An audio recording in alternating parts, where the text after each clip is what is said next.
Ustaz. Assalamualaikum warahmatullahi wabarakatuh. Waalaikumsalam warahmatullahi wabarakatuh. Gimana, sehat-sehat? Alhamdulillah sehat. Ini kebetulan ini nampaknya kok seragam bajunya, ada apa ini? Adalah lomba golongan naskah, di mana dalam golongan naskah itu para peserta berkarya 2 kali. Pertama, naskah wajib yang sudah ditentukan dengan menggunakan tulisan baris pertama itu 3 mili, kemudian baris kedua 1,5 mili atau 1,5 mili. Itu untuk ukuran tulisan. Kemudian nanti sesi kedua atau tahap kedua dengan menggunakan naskah pilihan yang sudah ditentukan, di mana peserta akan diundi menggunakan 4 khot. Di antara 7 khot itu akan diundi menjadi 4 khot. Di antaranya nanti secara kebetulan undian ini diwali jali, sulus, kufi dan rifah untuk pilihannya. Cabang hiasan mushaf, di mana cabang hiasan mushaf itu adalah salah satu golongan yang bisa disebut dengan tulisannya itu naskah wajib untuk semifinal. Nah, apabila nanti finalnya kita akan menentukan khot selain naskah, umpama mulai dari sulus, farisi, kufi, diwani dan diwani jali, tapi dengan cara diundi. Itu kalau ada final. Oke. Ustaz Dedi ya? Siapa nonton punya sebelah ini? Ustaz Dedi ya? Ya. Ana Ustaz Dodi. Ustaz Dodi selain naskah apa lagi yang asal dengar mushaf apa itu? Ya. Ini untuk cabang mushaf. Cabang mushaf. Hiasan mushaf. Oh, hiasan mushaf. Salah satu cabang untuk khotil Quran. Kebetulan khotil Quran ini tadi majelis 5. Majelis 5 untuk cabang khotil Quran dekorasi. Golongan dekorasi. Ada juga untuk golongan kontemporer. Ada 4 golongan yang di cabang khotil Quran. Ya, Pak Ustaz Tohri, kenapa dilombakan yang ini nih? Kenapa? Apa alasannya dilombakan ini? Untuk apa dilombakan begini nih? Alasan dilombakan? Iya. Ya, untuk melestarikan seni kebudayaan Islam. Ya, kita mempertahankan ini ayat-ayat suci Al-Quran. Ya, perlu ada penulis para fakta biar kebudayaan sejarah dengan Islam itu tetap terjaga. Oke. Terus saya dengar ada sekarang ini ada lomba kontemporer. Apa itu kontemporer, coba bisa? Jadi kontemporer itu salah satu cabang khot, di mana kontemporer itu diperuntukkan bagi para pelukis sebenarnya. Kontemporer itu diambil dari kata contemporary, berasal dari bahasa Inggris yang atau dalam bahasa Arabnya disebut dengan al-madith, yaitu tulisan masa kini. Nah, itu muncul pada tahun 1970. Kontemporer itu punya 4-5 gaya yang dilombakan.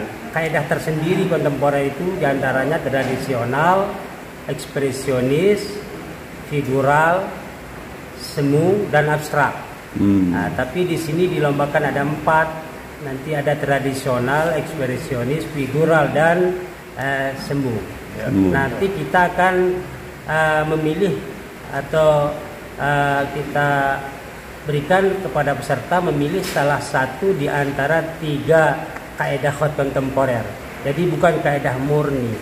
Nah, jadi dia nanti akan membentuk dengan kaidah khot kontemporer itu. Apakah dia mau menggabungkan antara tradisional dengan ekspresionis, atau ekspresionis dengan figural, atau figural dengan semu, seperti itulah. Jadi 4 yang dilombakan dalam permusabakahan untuk cabang kontemporer. Oke, ya.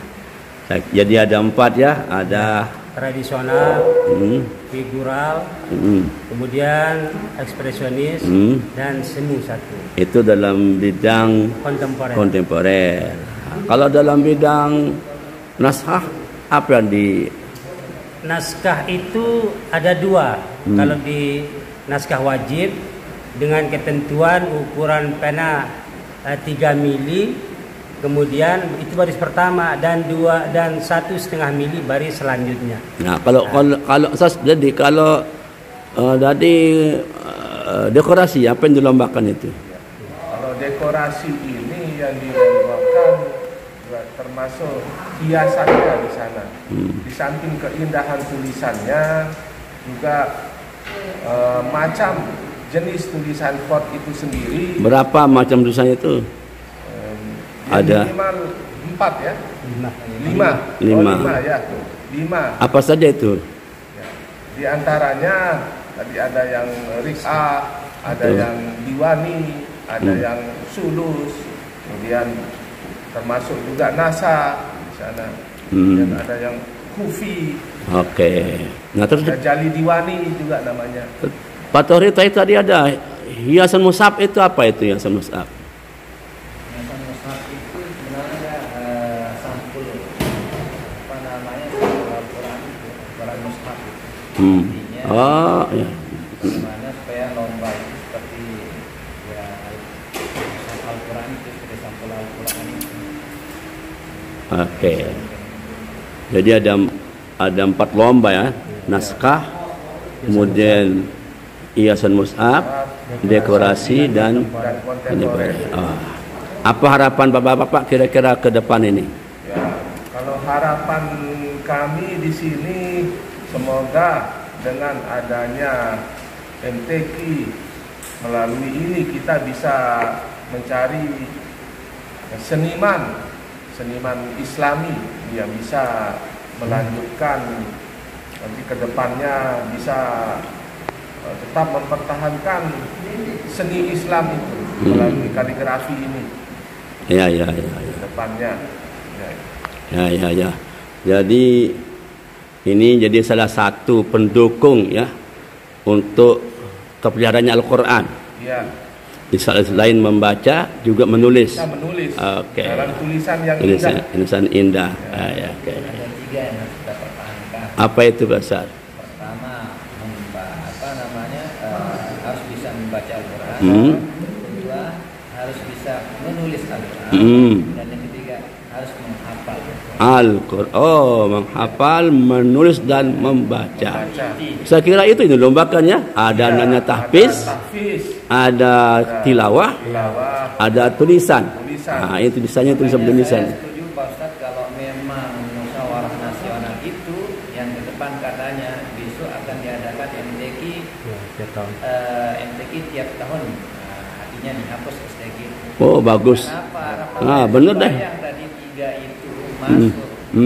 Seharusnya membaca, menulis dan menghafal. Nah, bagus. Kapan kira-kira itu mau realisasi itu 3 MTQ itu setiap tahun, Ustaz? Ya, masih menunggu informasi ini dari Rakernas. Oh, gitu. Rakernas dari pusat ini. Memang begitu. Cabang Khotim Quran ini hanya diadakan saat MTQ. Ya. Pada saat STQ tidak diadakan. Atau STQ lebur jadi MTQ tiap tahun, gitu aja ya. Oke. Harapan kita harus begitu. Tiap tahun. Sedangkan yang selama ini STQ setahun sekali. MTQ ini jauh. Ya, 2 tahun sekali ya. Saat ini MTQ, tahun depan STQ, begitu juga selanjutnya MTQ, STQ. Jadinya MTQ yang untuk cabang Khotim Quran ini ada pada MTQ saja. Sedangkan STQ-nya saat STQ itu tidak ada Khotim Quran. Oke, saya kira informasi yang banyak dari Badan Hakam Kota Mataram telah memberikan informasi tentang bagaimana penjurian dalam bidang Khotim Quran dengan ada 4 mata lomba. Dalam Khotim Quran itu ada naskah, ada mushaf, dekorasi dan kontemporer. Terima kasih Pak Ustaz. Ya, sama-sama. Oke. Hadap sini biar senyum. Dadah. Assalamualaikum warahmatullahi wabarakatuh.